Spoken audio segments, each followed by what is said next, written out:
Hello जय हिंद दोस्तों, कैसे हैं आप लोग। आशा करते हैं कि आप सभी बढ़िया होंगे, आप सबकी पढ़ाई बढ़िया से चल रही होगी। तो आज हम लोग फिज़िक्स के बारे में देखेंगे। साइंस के सेक्शन में यहाँ फिज़िक्स जो टॉपिक है बहुत इंपॉर्टेंट है। 3-4 टॉपिक, जैसे कि एक लाइट में लेंस और मिरर यानी लेंस और दर्पण, और एक है हीट का टॉपिक जिसमें वो फ़ारेनहाइट और सेल्सियस का पूछता है। तीसरा टॉपिक है वेव में, जिसमें इलेक्ट्रोमैग्नेटिक वेव होता है कि ये इलेक्ट्रोमैग्नेटिक वेव क्या होते हैं, मैकेनिकल वेव क्या होते हैं, ट्रांसवर्स वेव क्या होते हैं, पोटेंशियल एनर्जी, काइनेटिक एनर्जी, ये सारे क्वेश्चन हम लोग देखेंगे। और एक टॉपिक होता है इलेक्ट्रिक का, विद्युत का, उसको भी हम लोग देखेंगे। और कुछ यूनिट्स पूछे जाते हैं कि त्वरण का मात्रक क्या होता है, वेग का कभी कभी क्वेश्चन पूछ लेता है। तो इन सब चीज़ों को भी धीरे धीरे हम लोग देखेंगे। तो उसी सिलसिले में हम लोग आज ये वेव को ख़त्म करेंगे। तो जैसा कि हम लोग यहाँ पे देख लें कि वेव क्या होता है। वेव क्या होता है, एनर्जी को ट्रांसमिट करने का एक तरीका होता है कि एनर्जी को एक स्थान से दूसरे स्थान तक ले जाने का काम करता है। इसमें हमारा क्या होता है कि माध्यम गति नहीं करता है, माध्यम वही रहता है, लेकिन उसके पार्टिकल क्या होते हैं, वो एक दूसरे को एनर्जी ट्रांसमिट किया करते देते हैं। तो उससे एनर्जी का ट्रांसपोर्टेशन होता है बिना माध्यम के गति किए हुए। वेव दो प्रकार के होते हैं, यहाँ पे देख रहे हैं, electromagnetic wave, mechanical wave. Electromagnetic wave कौन कौन सी एनर्जी को कैरी करते हैं, ये इलेक्ट्रिक और मैग्नेटिक एनर्जी को कैरी करते हैं, यह ध्यान रखिएगा। कौन कौन से को, इलेक्ट्रिक और मैग्नेटिक को कैरी करते हैं। मैकेनिकल वेव किसको कैरी करता है, ये काइनेटिक एनर्जी और पोटेंशियल एनर्जी दोनों को। कभी कभी पूछ लेता है कि मैकेनिकल वेव के अंतर्गत कौन कौन सी एनर्जी आती है, तो आप लोग ध्यान रखिएगा, इसमें काइनेटिक एनर्जी और पोटेंशियल एनर्जी दोनों आते हैं, ठीक है। ये और इसमें अंतर कुछ हम लोग समझ लेते हैं। मैकेनिकल वेव की एक विशेषता होती है कि इसको गति करने के लिए माध्यम की ज़रूरत होती है, यानी सॉलिड, लिक्विड, गैस होना चाहिए। इलेक्ट्रोमैग्नेटिक वेव की विशेषता क्या होती है, ये निर्वात में यानी कि वैक्यूम में तो बड़े आसानी से गति कर सकता है, लेकिन इसको अगर आप माध्यम में गति कराना चाह रहे हैं, माध्यम का मतलब सॉलिड, लिक्विड, गैस में, तो माध्यम का ट्रांसपेरेंट यानी पारदर्शी होना बहुत ज़रूरी है, एक क्राइटेरिया। जबकि मैकेनिकल वेव केवल मीडियम होने पे ही गति करेगा, वैक्यूम में गति नहीं करेगा। देता है कभी कभी क्वेश्चन कि क्या साउंड भी क्या है, ध्वनि, मैकेनिकल वेव है। साउंड जो है निर्वात यानी वैक्यूम में गति नहीं कर सकता है, ये क्वेश्चन देता है। क्या साउंड निर्वात में गति करता है, नहीं करता है। साउंड कौन सा वेव है, एक मैकेनिकल वेव है, ठीक है। आगे हम लोग देखेंगे, जैसा कि हम लोग यहाँ पे देखा कि ये ट्रांसपेरेंट होना चाहिए किसका, इलेक्ट्रोमैग्नेटिक वेव।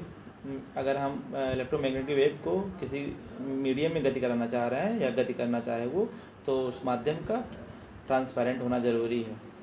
अभी और देख लेते हैं हम लोग। ये देखिए, जैसा कि हम लोगों ने बात किया कि मैकेनिकल वेव जो होता है ये दो प्रकार के वेव से मिलकर बना होता है। दो प्रकार का एनर्जी ये कैरी भी करता है, काइनेटिक एनर्जी और पोटेंशियल एनर्जी, ठीक है, साथ साथ। और ये दो प्रकार के वेव इसके अंतर्गत आते हैं, और ट्रांसवर्स वेव होते हैं, लॉन्गिट्यूडिनल वेव होते हैं। ट्रांसवर्स का मतलब अनुप्रस्थ और लॉन्गिट्यूडिनल का मतलब अनुदैर्ध्य। ट्रांसवर्स क्या होता है कि इसमें इसके जो कण होते हैं, इसके जो पार्टिकल होते हैं, जिस मीडियम में ये गति करता है, ये जिस माध्यम में गति करता है या उस माध्यम के परपेंडिकुलर यानी कि लंबवत गति करता है, ठीक है। और लॉन्गिट्यूडिनल का क्या विशेषता होता है कि जिस माध्यम में गति करता है उस माध्यम के जो है हॉरिजेंटली गति करता है, यानी क्षैतिज रूप से गति करता है, पैरेलल गति करता है उस माध्यम से, ठीक है। तो ये चीज़ें देखो यहाँ पे जैसे कि मेंशन भी किया हुआ है, यहाँ पे देखिए, इसके जो पार्टिकल होते हैं ये माध्यम के क्या होता है, परपेंडिकुलर गति करते हैं। जबकि यहाँ पे क्या होता है, ये वेव उसी के डायरेक्शन में जो है इसके पार्टिकल गति करते हैं। जिस डायरेक्शन में वेव जा रहा होता है वो इसके उस माध्यम के कण भी क्या होते हैं, उसी डायरेक्शन में गति कर रहे होते हैं। यानी कि ये बैक एंड फोर्थ यानी आगे पीछे ऐसे ऐसे करके गति करते रहते हैं, हिलते हैं आगे पीछे, ठीक है। अब इसका एग्जाम्पल भी देख लेते हैं हम लोग कि ट्रांसवर्स वेव। और एक बात और, ये मैकेनिकल वेव में जो एक ट्रांसवर्स वेव था, ये जो है इलेक्ट्रोमैग्नेटिक वेव के अंतर्गत भी आता है, ये भी ध्यान रखिएगा, ठीक है, ये ट्रांसवर्स वाला। और ट्रांसवर्स वेव के एग्जाम्पल कौन से हैं, आप लोग जब देख रहे हैं तालाब में कुछ आप जो है पत्थर कोई फेंक देते हैं, तो उसके जो जल की लहरें होती हैं जो ऊपर नीचे गति करते हुए शुरू से लेकर अंतिम तक जाती हैं, तो वो भी वेव कैसा है, वो भी ये ट्रांसवर्स वेव का एग्जाम्पल है। आप किसी जो है डोर को या किसी रस्सी को आप खींचते हैं तो ऊपर नीचे की उसकी गति जो होती है वो कौन सी गति होती है, वो भी ट्रांसवर्स वेव के अंतर्गत आता है। ठीक है। और रस्सी में या किसी भी डोर में दो प्रकार की होती है, एक तो आप जो है उसको खींच लेते हैं, एक तो क्षैतिज होती है गति, आगे पीछे वाली गति, एक ऊपर नीचे वाली गति। ऊपर नीचे वाली गति जो है किस में आ जाएगी, ट्रांसवर्स में।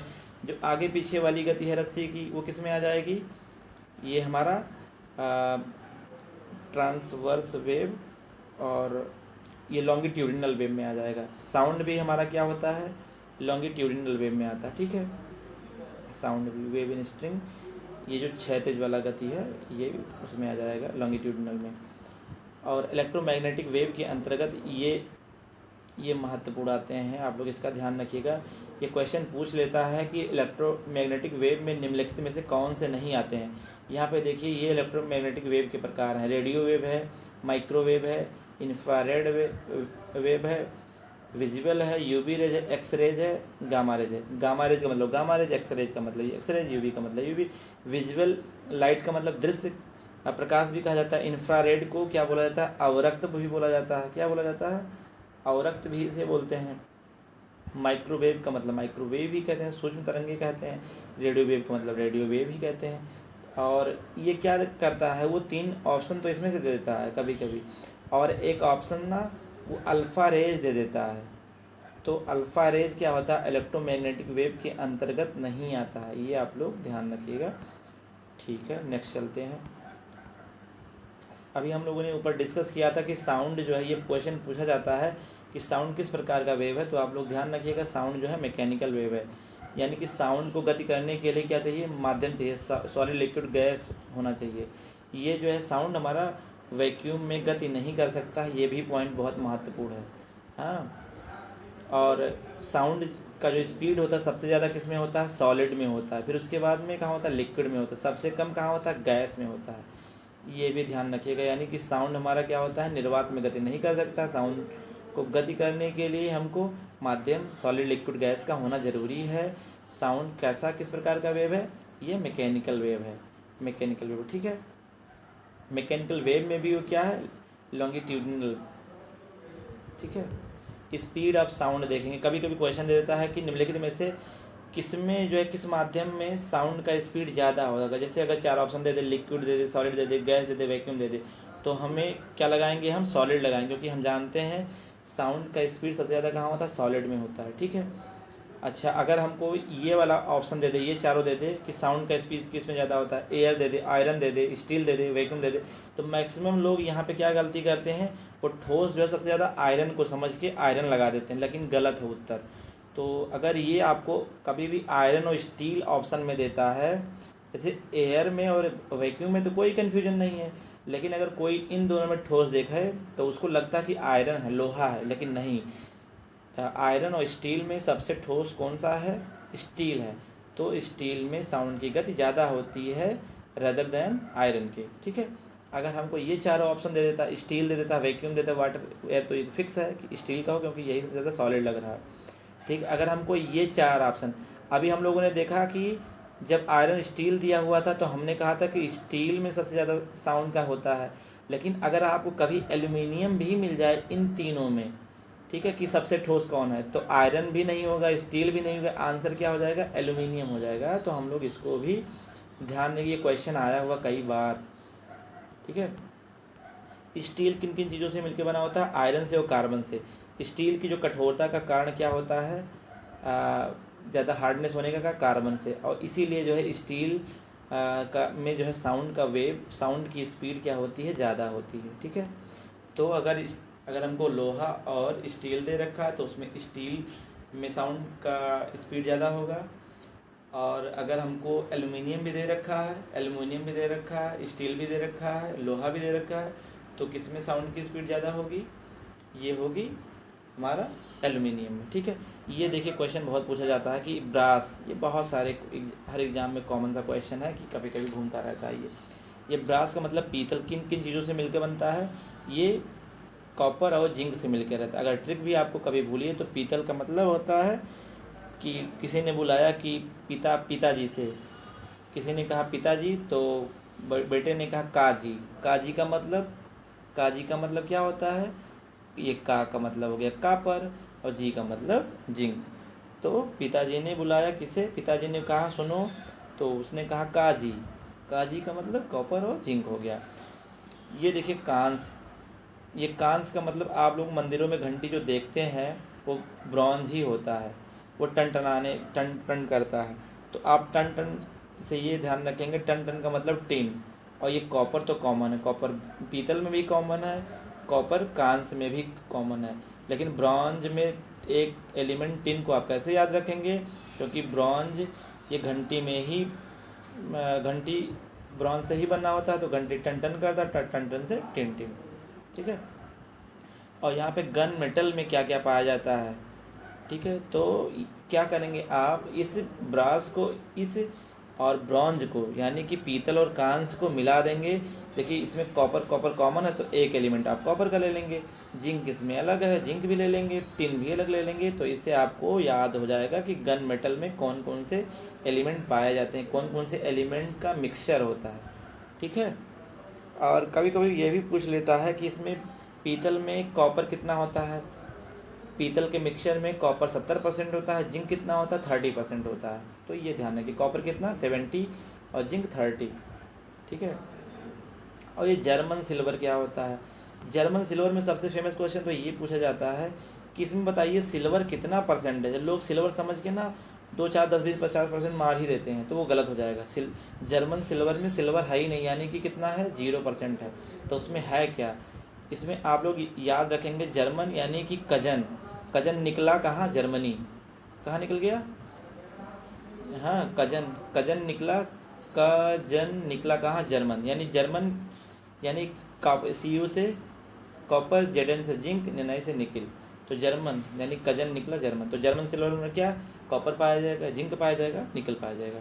ठीक है, ध्यान रखिएगा। नेक्स्ट चलते हैं। जैसा कि आप लोगों ने देखा होगा कि वेव को कुछ इस तरह से दर्शाया जाता है, तरंग को ऐसे ही तो दर्शाते हैं। इसमें देखिए जो ऊपर रहता है इसको क्रस्ट बोलते हैं यानी श्रृंग बोलते हैं, और जो नीचे वाला पोर्शन होता है इसको गर्त बोलते हैं यानी ट्रफ बोलते हैं। ठीक है। तो कभी कोई पूछे कि वेवलेंथ क्या होता है, तो एक परिभाषा ये भी होता है, 2 क्रमागत श्रृंगों, ये श्रृंग है, ये भी श्रृंग, ये भी श्रृंग, ऊंचा वाला श्रृंग, 2 क्रमागत, क्रमागत का मतलब लगातार, 2 क्रमागत श्रृंगों या 2 क्रमागत गर्तों के बीच की दूरी। ये भी देखिए 2 गर्त हैं, 2 क्रमागत श्रृंगों या 2 क्रमागत गर्तों के बीच की दूरी को ही क्या कहते हैं, तरंगदैर्घ्य बोलते हैं। देखिए तरंगदैर्घ्य का जो प्रतीक होता है वो क्या होता है, लैम्डा होता है, इसको लैम्डा बोलते हैं। ठीक है। और इसका जो मैक्सिमम डिस्प्लेसमेंट होता है उसी को क्या बोलते हैं, एम्पलीट्यूड बोलते हैं। देखिए ये तरंग कहाँ तक गया है, यहाँ तक गया है, यानी कि मैक्सिमम इसका विस्थापन कहाँ तक हुआ है, यहाँ तक। इसके जो श्रृंग है ना, यही मैक्सिमम इसका विस्थापन होता है। और इसी को ही क्या बोलते हैं, आयाम बोलते हैं हिंदी में क्या बोलते हैं, आयाम। और इसी को इंग्लिश में क्या बोलते हैं, एम्पलीट्यूड बोलते हैं। ठीक है। तो अगर कभी कभी एग्जाम में ये भी पूछता है कि आयाम क्या होता है, तो तरंगदैर्घ्य का मैक्सिमम डिस्प्लेसमेंट यानी मैक्सिमम विस्थापन ही क्या कहलाता है, आयाम कहलाता है। ठीक है। चलिए और देख लेते हैं। और हम देखते हैं कि फ्रीक्वेंसी को किससे दर्शाते हैं। फ्रीक्वेंसी का मात्रक क्या होता है, एक यूनिट का भी ले लेंगे, एक वीडियो छोटा सा उसमें शेयर कर लिया जाएगा कि किसके यूनिट क्या होता है, फोर्स के यूनिट क्या होते हैं, यानी बल का न्यूटन होता है, CGS में क्या होता है, डाइन होता है। ठीक है। ये कार्य का मात्रक क्या होता है, जूल होता है। कार्य का मात्रक अर्घ भी होता है CGS पद्धति में। तो ये सब सारी चीज़ें डिस्कस कर लेंगे। फ्रीक्वेंसी को किससे दर्शाते हैं, न्यू से दर्शाते हैं। ठीक है। फ्रीक्वेंसी का मात्रक क्या होता है, हर्ट्ज होता है। कभी कभी एग्जामिनेशन में हर्ट्ज ना देके 1/सेकंड दे देता है। ठीक है। या आपको सेकंड पे पावर क्या दे देता है, -1 दे देता है। तो आप ये ध्यान रखिए, क्योंकि इसी बटे वाले सेकंड को ऊपर ले जाएंगे तो क्या हो जाएगा, -1 का पावर आ जाएगा। ठीक है। तो फ्रीक्वेंसी का मतलब हर्ट्ज होता है, हर्ट्ज ना दे रहा है तो आप 1/सेकंड लगाएंगे, 1/सेकंड भी ना मिले तो सेकंड पे पावर -1 रहेगा। ठीक है। चलिए ठीक है, आगे चलते हैं। और ये वेव का क्या होता है, ये वेव का फार्मूला होता है कि V बराबर क्या होता है, वी बराबर फ्रीक्वेंसी और लेमडा होता है। ये फ्रीक्वेंसी है, ये लेमडा है, ठीक है। वेव का मात्रक क्या होता है? स्पीड ऑफ वेव, यानी तरंग के चाल का मात्रक। तरंग दैर्ध्य का मात्रक क्या होता है? एंगस्ट्रॉम में मापते हैं, एंगस्ट्रॉम में। कभी कोई पूछे तरंग तरंग दैर्ध्य का मीटर में भी होता है, लेकिन एंगस्ट्रॉम इसका जो है क्या होता है? फेमस होता है, ठीक है, एंगस्ट्रॉम। और देखेंगे इसमें हम लोग देखेंगे कि ऑडिबल फ्रीक्वेंसी क्या होती है। ये रेंज होती है कि जिसको हम सुन सकते हैं, ठीक है। हम लोग कहाँ कहाँ से सुन सकते हैं? 20 हर्ट्ज से लेके 20,000 हर्ट्ज तक के फ्रीक्वेंसी को हम क्या कर सकते हैं? सुन सकते हैं। तो इसको क्या बोला जाता है? ऑडिबल बोला जाता है। 20 से कम को हम नहीं सुन सकते हैं, ठीक है। इसको क्या बोला जाता है? इंफ्रासोनिक या अवश्रव्य बोला जाता है। देखिए यहाँ पे क्या है? अवश्रव्य बोलते हैं, ठीक है। और 20,000 हर्ट्ज से ऊपर भी हम नहीं सुन सकते हैं। हम केवल इसी रेंज में सुनते हैं, 20 हर्ट्ज से 20,000 हर्ट्ज तक। इससे कम 20 हर्ट्ज से कम नहीं सुन पाते हैं, 20,000 हर्ट्ज से भी अधिक नहीं सुन पाते हैं। 20,000 हर्ट्ज से ज़्यादा के तरंग को क्या कहा जाता है? वो एग्जाम पे ऐसे ही पूछता है।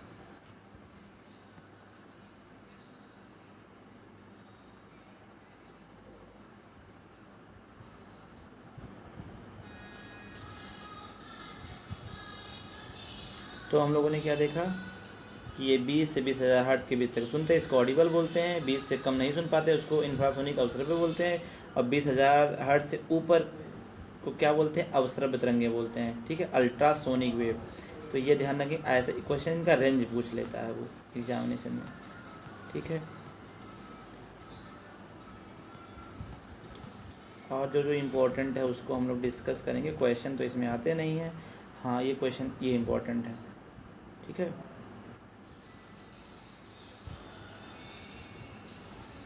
ये वाला क्वेश्चन इंपॉर्टेंट कि बैट यानी चमगादड़ जो है कौन सा वेव सुन सकता है? अल्ट्रासोनिक वेव, यानी जो 20,000 हर्ट्ज से ऊपर होता है उसको भी चमगादड़ क्या होता है? सुन सकते हैं, ठीक है। ये देखिए, सोनार के अंदर भी कौन सा पूछा जाता है? सोनार। जो समुद्र के अंदर जो है लोग क्या करते हैं? उसमें मिनरल्स का पता कराते हैं बहुत सारे। तो ये सोनार में कौन से वेव का यूज किया जाता है? Ultrasonic wave. ये क्वेश्चन बहुत बार पूछा गया है कि सोनार के अंदर, सोनार का फुल फॉर्म भी पूछा जाता है।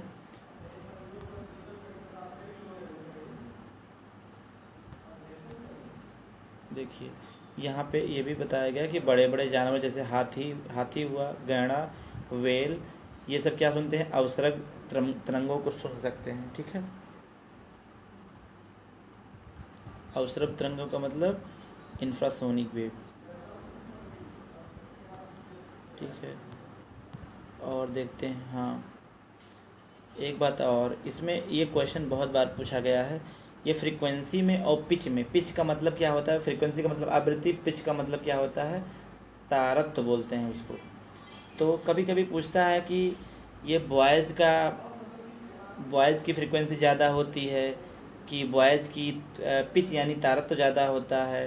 कभी कभी ये पूछता है कि पुरुषों की आवाज़ मोटी और महिलाओं की आवाज़ पतली क्यों होती है? तो ऐसा पिच की वजह से होता है। पिच का मतलब कि हाई पिच। महिलाओं की पिच जो है क्या होती है? पिच का मतलब एक आवाज़ में जो पिच होती है, तारत्व होती है, वो क्या होती है? हाई होती है। इसलिए हाई, देखिए जिसका फ्रिक्वेंसी हाई उसका पिच भी हाई, ठीक है। ये गल से समानता कौन रखता है? मॉस्किटो रखते हैं। यानी मच्छर की भिनभिनाने की आवाज़, इनकी भी पिच क्या होती है? ज़्यादा होती है। फ्रीक्वेंसी भी क्या होती है? ज़्यादा होती है। बॉयज़ की क्या होती है? फ्रीक्वेंसी कम होती है, इसीलिए मोटी सुनाई देती है ठीक है। और लाइंस की क्या होती है? उनकी भी फ्रीक्वेंसी कम होती है, इसलिए पिच भी क्या होती है? कम होती है। फ्रीक्वेंसी और पिच में क्या है? डायरेक्टली प्रोपोर्शनल का जो है वो है, रिलेशन है। तो ये ध्यान रखेंगे, पुरुषों की आवाज़ मोटी इसलिए होती है क्योंकि इनका फ्रीक्वेंसी कम होता है, इनका पिच भी कम होता है। और महिलाओं या मच्छरों की फ्रीक्वेंसी भी ज़्यादा होती है और पिच भी ज़्यादा होती है, इसलिए इनकी आवाज़ पतली होती है, ठीक है। ये सोनार, अभी हम लोगों ने जैसा देखा था कि सोनार क्या होता है, सोनार का फुल फॉर्म के बारे में कहा था कि ये क्वेश्चन पूछा जाता है। उससे ऊपर भी कुछ देखें हैं क्या? हाँ, ये क्वेश्चन भी है कभी कभी पूछ लेता है कि बिजली, इस समय मानसून भी चल रहा है, आप लोग देख रहे हैं कि हमको उसके आवाज़ से पहले क्या होता है, बादल में आवाज़, जो बिजली कड़कने की आवाज़ से पहले क्या होता है, लाइटिंग दिखाई देती है। वो ऐसा क्यों होता है? क्योंकि प्रकाश की स्पीड क्या होती है, उसके साउंड के स्पीड से ज़्यादा होती है, इसलिए लाइट हमको पहले दिख जाता है और उसके कड़कने की आवाज़ बाद में सुनाई देती है। ठीक है। सोनार का फुल फॉर्म क्या है? Sound navigation and ranging. ये एस का मतलब साउंड, एन का मतलब नेविगेशन, एक मतलब एंड, आर का मतलब रेंजिंग। ये ध्यान रखिएगा। ठीक है। ये किस किस चीज़ में यूज किया जाता है यहाँ पे देखेंगे। ये समुद्र की गहराई का पता करने में क्या होता है, हम लोग यूज करते हैं। ये देखिए, समुद्र की गहराई, समुद्र की गहराई ये फैदोमीटर से नापते हैं। अगर कोई पूछे फैदोमीटर का संबंध किससे है? समुद्र की गहराई पता करने से है। ठीक है। तो सोनार का प्रयोग जो है समुद्र के अंदर टूटे जहाज़ों का भी पता करते हैं। उसमें समुद्र के अंदर अगर कहीं मिनरल्स के भी लग रहे हैं आशंका, तो उसको भी करेंगे। कहीं कोई आइसबर्ग, कोई चट्टान जो है जमा हुआ है, उसके बारे में पता करेंगे। इसके अंदर क्या होता है? अल्ट्रासोनिक वेव होता है। कभी पूछे कि सोनार में कौन सा वेव होता है? अल्ट्रासोनिक वेव होता है, यानी 20,000 हर्ट्ज से जो ज़्यादा वाला वेव होता है वही होता है। ठीक है। और इलास्टिसिटी में क्या होता है? ये क्वेश्चन बहुत बार पूछा गया है। एक बार मैंने यूपी का क्वेश्चन एग्ज़ाम दिया था, उसमें पूछा था। ये क्वेश्चन बहुत इंपॉर्टेंट है। स्टील क्या होता है? कभी जैसे किसी से पूछा जाए कि रबर ज़्यादा इलास्टिक होता है कि सबसे ज़्यादा कौन स्टील इलास्टिक होता है, तो सबसे ज़्यादा इलास्टिक क्या होता है? देखिए, रबर को कुछ दूर तक आप करेंगे ना, तो कुछ दूर तक तो जाएगा, लेकिन जैसे ही कुछ उस फिक्स दूरी के और भी लंबा फैलाएंगे, वो क्या होगा? टूट जाएगा। लेकिन स्टील को ऐसा देखा गया है कि मतलब हम जानते हैं हमारे हाथों से तो सामान्यतः नहीं हो सकता है, लेकिन उसको उस प्रक्रिया में लाने के बाद अगर उसको इलास्टिक किया जाए तो वो रबर से भी काफ़ी लंबा फैल सकता है। इसलिए स्टील को ज़्यादा प्रत्यास्थ बताएगा, ज़्यादा इलास्टिक बताएगा। तो कभी भी ये क्वेश्चन पूछे कि स्टील और रबर में सबसे ज़्यादा इलास्टिक कौन है, तो आप क्या बताएंगे? स्टील है। ठीक है। चलिए भाई, जल्दी जल्दी बढ़ रहे हैं हम लोग। अब हाँ, ये क्वेश्चन बहुत बार पूछा गया, यही एग्जामिनेशन में ये इलेक्ट्रोमैग्नेटिक वेव के अंतर्गत आते हैं। देखिए, ये रेडियो वेव है, आर से रेडियो, डब्ल्यू से वेव। ये माइक्रोवेव है, ये इंफ्रारेड यानी अवरक्त वेव है। ठीक है। विजिबल लाइट ये है, ये यूवी रेज है, यूवी अल्ट्रावायलेट रेज यानी परावैंगनिक किरणें हैं ये। ठीक है। एक्स रेज है, और ये क्या है? गामा रेज है। अरे भाई, तो यहाँ पे हम लोग देखेंगे ये सब, ये radio wave, microwave, infrared wave, visual light, UV rays, X rays, gamma rays, ये सब क्या हैं? ये इलेक्ट्रोमैग्नेटिक वेव के ही एग्जाम्पल हैं। तो इसमें क्या क्वेश्चन पूछ लेता? पहला क्वेश्चन तो ये पूछता है कि निम्नलिखित में से कौन सा इलेक्ट्रोमैग्नेटिक वेव नहीं है। तो आप इनको 1 2 3 4 5 6 7, इन सातों को आप पहचान के रखोगे। ठीक है। ये पहला क्वेश्चन है। दूसरा क्वेश्चन ये पूछता है कि निम्नलिखित में से किसका वेवलेंथ यानी तरंगदैर्घ्य ज़्यादा है, किसकी फ्रिक्वेंसी ज़्यादा है, किसकी ऊर्जा ज़्यादा है। ठीक है। ये भी क्वेश्चन पूछा। 3 क्वेश्चन, फ्रीक्वेंसी किसकी ज़्यादा है, वेवलेंथ किसका ज़्यादा है, एनर्जी किसका ज़्यादा है। तो आप लोगों को, क्योंकि देखिए आप लोगों को एक चीज़ और बता देता हूँ मैं कि एक आप लोगों ने ये सुना होगा, प्लांक ई बराबर क्या होता है? एच न्यू होता है, एच न्यू। एच क्या है? यहाँ पे प्लांक कांस्टेंट है। ठीक है। और न्यू क्या है? यहाँ पे फ्रीक्वेंसी है। ई क्या है? एनर्जी है। यानी एनर्जी और उसके फ्रीक्वेंसी में क्या होता है? डायरेक्टली प्रोपोर्शनल का रिलेशन होता है, यानी डायरेक्ट रिलेशन होता है इसमें, अनुक्रमानुपाती का। अगर एनर्जी किसी का ज़्यादा रहेगा तो उसका फ्रीक्वेंसी भी ज़्यादा रहेगा। या आप ये कह लीजिए, अगर किसी भी रेज का क्या होगा, किसी भी लाइट का, किसी इलेक्ट्रोमैग्नेटिक वेव का अगर फ्रीक्वेंसी ज़्यादा है, यानी कि वी फ्रीक्वेंसी ज़्यादा, आवृत्ति ज़्यादा है, तो उसकी ऊर्जा भी क्या होगी? ज़्यादा होगी। यानी ऊर्जा और फ्रीक्वेंसी यानी आवृत्ति में डायरेक्टली यानी अनुक्रमानुपाती का रिलेशन है। ठीक है। एक दूसरे के बढ़ने पे वो भी बढ़ जाएगा। और एक चीज़ और बताता हूँ कि एक चीज़ और है कि तरंग दैर्घ्य में और फ्रीक्वेंसी में क्या होता है? अपोजिट का रिलेशन है। किसका? अपोजिट का रिलेशन है। ये फ्रीक्वेंसी न्यू बोलते हैं इसको, और जो ये लेमडा होता है, लेमडा का मतलब तरंग दैर्घ्य। अगर किसी भी वेव का तरंग दैर्घ्य ज़्यादा है तो आप उसका समझिएगा, उसका फ्रीक्वेंसी क्या होगा? कम होगा। क्या होगा? कम होगा। लेकिन अगर उसका जो है फ्रीक्वेंसी ज़्यादा है, तो यानी उसकी एनर्जी भी क्या होगी? ज़्यादा होगी। दो ही बातें हैं। अगर तरंगदैर्घ्य ज़्यादा है तो उसकी आवृत्ति क्या होगी। इसे देखो, आप लोग जानते हैं श्वेत प्रकाश में कितने रंग होते हैं, 7 रंग होते हैं। उसमें सबसे ज़्यादा तरंग दैर्ध्य किसका होता है, लाल का होता है। ऐसे ध्यान रखिएगा, लाल का तरंग दैर्ध्य ज़्यादा, यानी कि उसकी फ्रिक्वेंसी कम होगी, ठीक है। और हाँ, अगर कोई पूछे कि सबसे ज़्यादा श्वेत प्रकाश में सबसे ज़्यादा ऊर्जा किसकी होती है, तो जिसकी फ्रिक्वेंसी ज़्यादा उसकी ऊर्जा ज़्यादा। तो हम देख रहे हैं कि लाल की क्या है फ्रिक्वेंसी, लाल का तरंग दैर्ध्य ज़्यादा है, यानी उसकी फ्रिक्वेंसी कम, यानी उसकी ऊर्जा भी कम। बैंगनी का क्या है, वेवलेंथ उन सातों में सबसे कम है, ठीक है, यानी कि उसकी फ्रिक्वेंसी सबसे ज़्यादा है उन सातों में, तो यानी कि उसकी ऊर्जा भी ज़्यादा होगी। तो देखिए, आप लोगों को इसका क्रम बता देता हूँ। देखिए, ये रेडियो वेव है ना, इसका वेवलेंथ सबसे ज़्यादा होता है। उसके बाद में क्या होता है, माइक्रोवेव का होता है। फिर उसके बाद में इंफ्रारेड वेव या अवरक्त तरंग का होता है। फिर ये विजिबल लाइट माने दृश्य प्रकाश का होता है। फिर ये यूवी रेज माने पराबैंगनी किरणों का होता है। फिर एक्सरेज है। फिर ये क्या है, गामा रेज है। तो ये क्रम बहुत इंपॉर्टेंट है। इस क्वेश्चन को रखिए, भी पिछले बार भी ये क्वेश्चन आया था, हमने भी पेपर दिया था, TRE 1 में भी आया था ये, TRE 2 में भी एक क्वेश्चन दिखा था हमको। अभी हम यूपी का पेपर देने गए थे, वहाँ भी एक क्वेश्चन पूछा गया था, ठीक है। तो ये ध्यान रखिएगा, रेडियो वेव का तरंग दैर्ध्य सबसे ज़्यादा, माइक्रोवेव का तरंग दैर्ध्य उससे कम, इंफ्रारेड का उससे भी कम। विजिबल लाइट अपने आप में कितने रंगों को लिए हुए है, 7 रंगों को, ठीक है, अभी आगे दिखाएंगे। फिर यूवी रेज है, एक्स रेज है, गामा रेज है। ये तरंग दैर्ध्य का क्रम हो गया, ठीक है। ये डिक्रीजिंग ऑर्डर है, ये जाते जाते इधर बाएं से दाएं घट रहा होता है। लेकिन अगर हम आपको, ये तो तरंग दैर्ध्य का हो गया, अभी हम आपसे पूछें कि क्या फ्रीक्वेंसी का भी यही रहेगा, नहीं, फ्रीक्वेंसी का उल्टा हो जाएगा।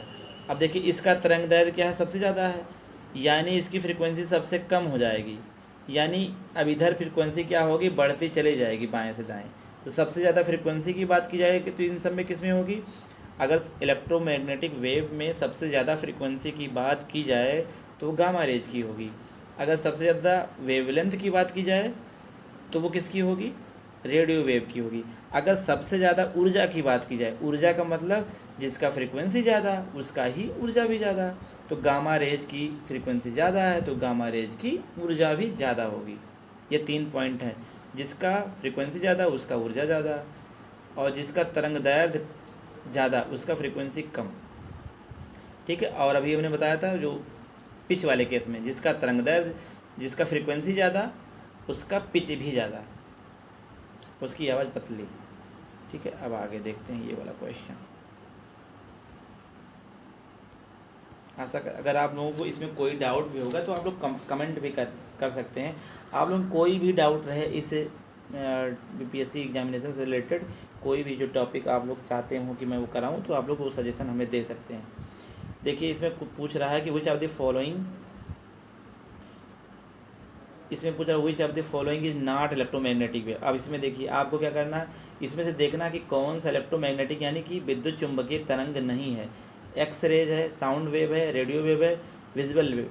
तो हम लोगों ने बताया था कि साउंड वेव जो है इलेक्ट्रोमैग्नेटिक वेव नहीं है, ये क्या है, ये मैकेनिकल वेव है, ठीक है। तो इसका आंसर क्या हो जाएगा, बी वाला साउंड। फिर देखिए, which of the following is electromagnetic wave, इसमें कौन सा इलेक्ट्रोमैग्नेटिक यानी कि चुंबकीय तरंगे है। क्या अल्फा रेज है, नहीं, बीटा रेज है, नहीं, गामा रेज है, जी हाँ, क्योंकि अभी हम लोगों ने जो लिस्ट देखा था उसमें जो रेडियो वेव से स्टार्ट होता है, रेडियो वेव, माइक्रोवेव, फिर इंफ्रारेड, फिर विजिबल, फिर यूवी, ये सब देखा था, उसमें गामा रेज भी है। तो ये गामा रेज क्या है, इलेक्ट्रोमैग्नेटिक वेव है। तो इसका उत्तर सही। लोग गलती में क्या करते हैं, आला वेव लगा देते हैं, लेकिन आला वेव गलत है। अभी आप लोगों को ये भी हम बताता हूँ।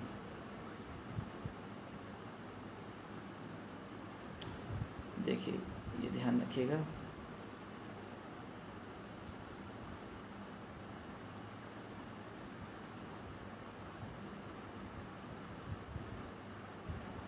देखिए तरंग दैर्ध्य के क्रम में अगर देखा जाए, सबसे कम तरंग दैर्ध्य आप लोग देख रहे हैं, नीचे क्या लिखा हुआ है, गामा रेज, यहाँ पे सबसे नीचे, ठीक है, यहाँ पे सबसे कम क्या लिखा हुआ है, गामा रेज। उसके बाद में ऊपर बढ़ते समय एक्सरे का गामा रे से ज़्यादा, फिर एक्सरे से अल्ट्रावायलेट वेव का, और फिर ये जो इतना लिखा हुआ आप देख रहे हैं, ये क्या है, ये इतना विजिबल रेज है।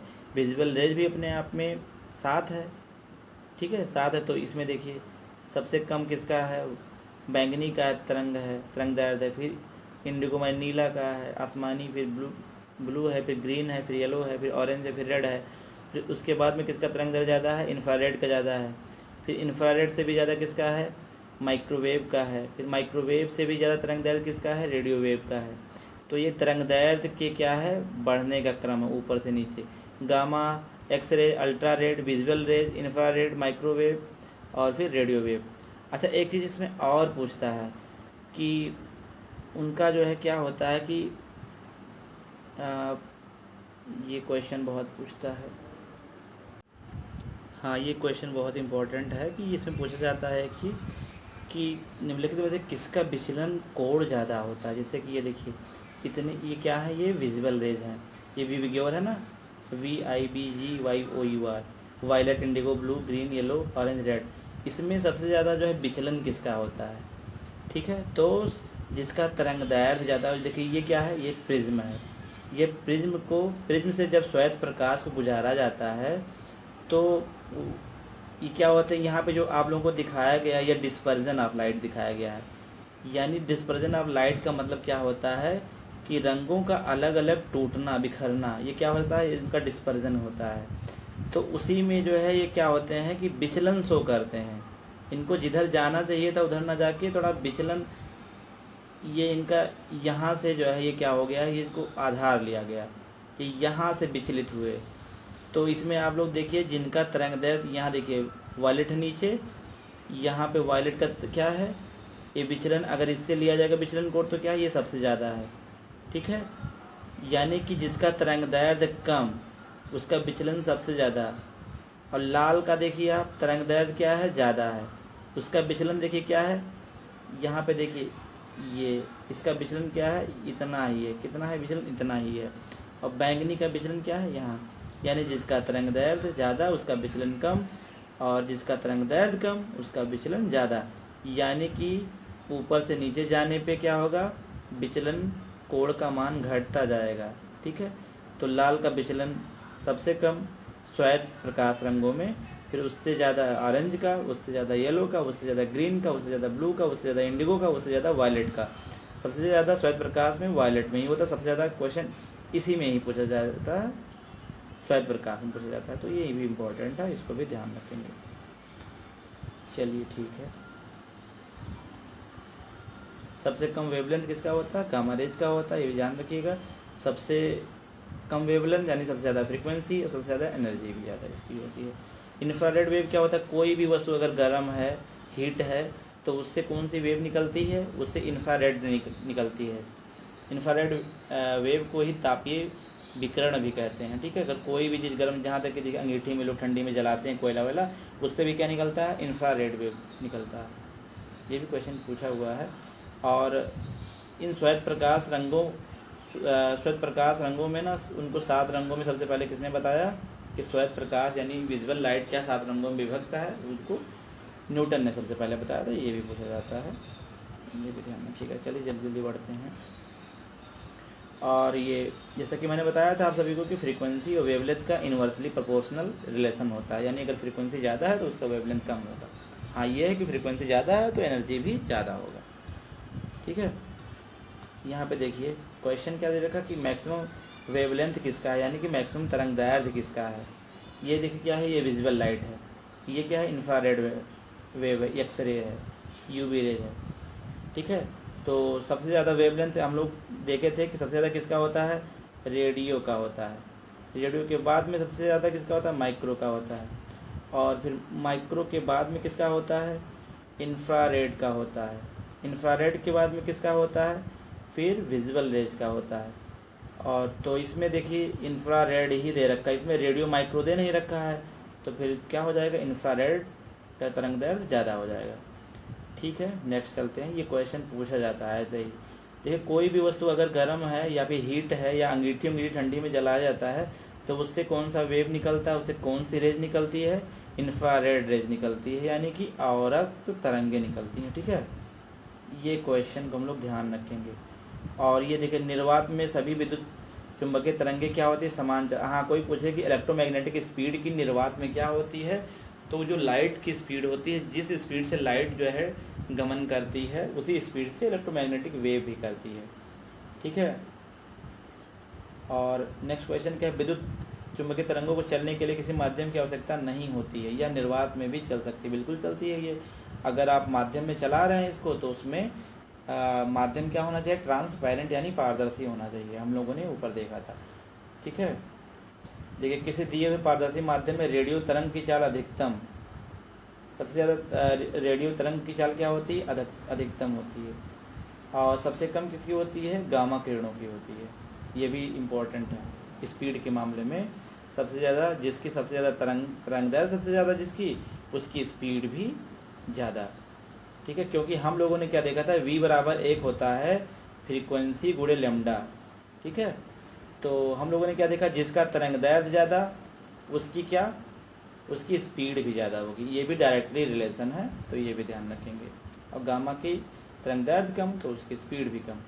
और हाँ, एक चीज़ और, लाल रंग की चाल क्या होती है किसी माध्यम में, अन्य रंगों की अपेक्षा ज़्यादा होती है, क्योंकि लाल रंग की तरंग दैर्घ्य ज़्यादा है, इसलिए इसकी स्पीड भी ज़्यादा है। ठीक है। और प्रकाश का वर्ण विक्षेपण यानी कि डिस्पर्जन ऑफ लाइट देखते हैं। इंद्रधनुष जो बनता है उसमें डिस्पर्जन ऑफ लाइट का भी कारण है, वर्ण विक्षेपण होता है। श्वेत प्रकाश हमारा 7 रंगों का होता है, उसमें सबसे ज़्यादा विचलन किसका होता है, लाल रंग का। सबसे कम किसका होता है, बैंगनी रंग का होता है। ठीक है। पराबैंगनी किरणें हम लोग जानते हैं हमारे स्किन के लिए बहुत नुकसानदायक है, लेकिन कुछ फ़ायदे भी हैं। इसके कौन कौन से फ़ायदे हैं वो भी हम लोग देख लेंगे। यानी जल उल को शोधन करने में इसका बहुत फ़ायदा है। और इसमें देखिए कुछ रेज हैं, उनका आविष्कार किसने किया, उनकी खोज किसने की। तो एक्सरेज, ये क्वेश्चन आता रहता है। एक्सरेज का रॉन्जन ने किया था।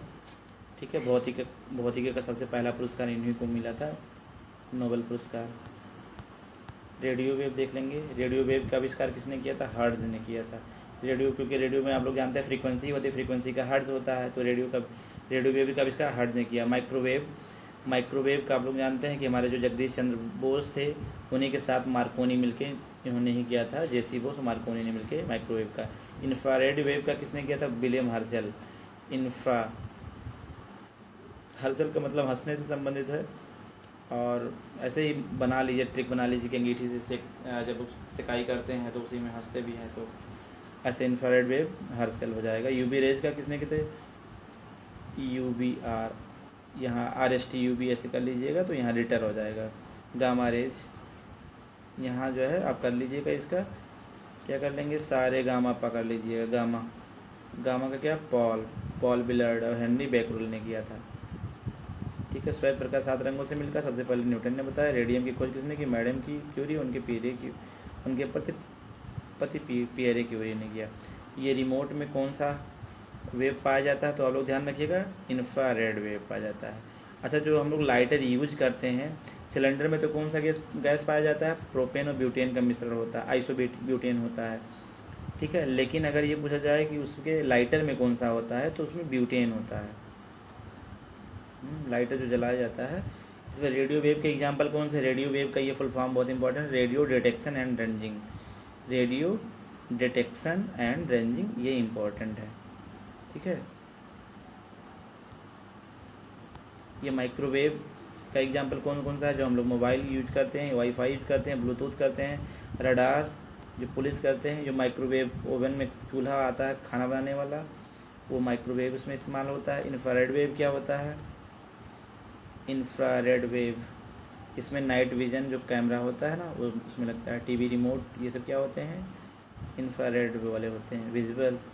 विजुअल लाइट आप लोग देते हैं। लेज़र आप लोगों ने जो देखा होगा, लेज़र बहुत इंपॉर्टेंट है, ये फुल फॉर्म इसका भी आता है। जैसे रडार का रेडियो डिटेक्शन एंड रेंजिंग आता है, सोनार का साउंड नेविगेशन एंड रेंजिंग आता है।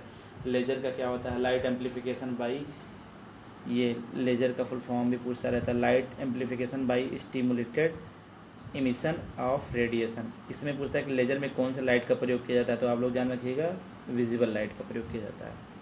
ठीक है। सोनार में कौन सा होता है, अल्ट्रासोनिक वेव होता है। यूवी रेज के बारे में देख लेंगे। अभी बताया था हमने कि यूवी यानी अल्ट्रा वायलेट यानी पराबैंगनी किरणों के नुकसान बहुत सारे हैं स्किन कैंसर होने में, यानी स्किन हमारी ख़राब कर देता है।